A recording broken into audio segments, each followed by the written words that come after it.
សួស្តីអ្នកទាំងអស់គ្នាបាទស្វាគមន៍មកកាន់ Channel I Talk English ហើយថ្ងៃនេះខ្ញុំមានមេរៀនថ្មីសម្រាប់អ្នកទាំងអស់គ្នា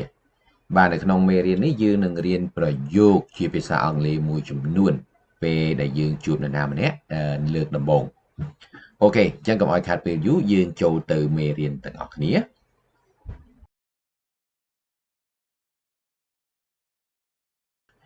បាទសម្រាប់ប្រយោគដែលយើងនិយាយថារីករាយដែលបានជួបអ្នកបាទនេះខាងបរទេសគេចូលចិត្តប្រើច្រើនរីករាយដែលបានជួបអ្នកអង់គ្លេសយើងនិយាយថា nice to meet you nice to meet you រីករាយដែលបានជួបអ្នកបាទពេលយើងសួរគេថាសុខសប្បាយទេអ្នកសុខសប្បាយទេយើងហៅថា how are you how are you អ្នកសុខសប្បាយទេអ្នកឈ្មោះអ្វី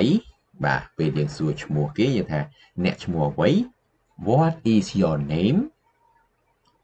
What is your name អ្នកឈ្មោះអ្វីពេលសួរអាយុយើងសួរថាអ្នកអាយុប៉ុន្មាន How old are you How old are you អ្នកអាយុប៉ុន្មាន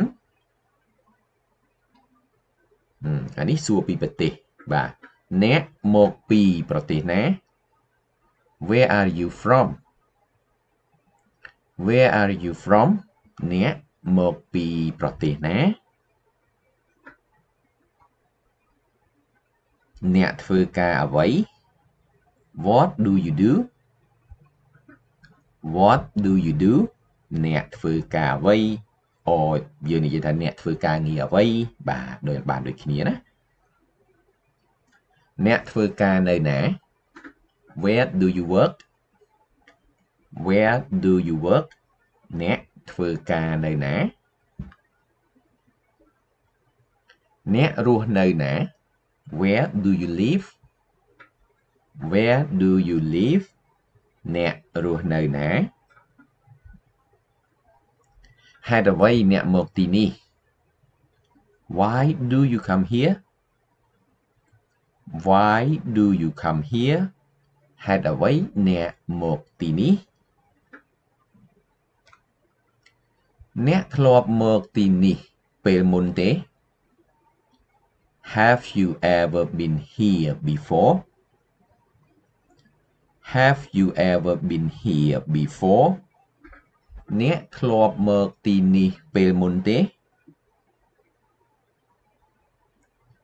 ខ្ញុំអាចសួរអ្នកមួយសំណួរបានទេ Can I ask you one question Can I ask you one question ខ្ញុំអាចសួរអ្នកមួយសំណួរបានទេអ្នករៀបការនៅ Are you married Are you married អ្នករៀបការនៅបាទនេះជាសំណួរមួយទៀតដែលយើងសួរអំពីស្ថានភាពគ្រួសារបាទក្រៅពីអ្នករៀបការនៅយើងតែងតែសួរមួយទៀតថាអ្នកមានគ្រួសារនៅណាបាទអ្នកមានគ្រួសារនៅអញ្ចឹងអានេះអង់គ្លេសយើងនិយាយថា Have you had a family yet Have you had a family yet អ្នកមានគ្រួសារនៅអ្នកមានកូនទេ Do you have a kid Do you have a kid អ្នកមានកូនទេអ្នកមានកូនប៉ុន្មាន How many kids do you have How many kids do you have អ្នកមានកូនប៉ុន្មានជួបអ្នកពេលក្រោយ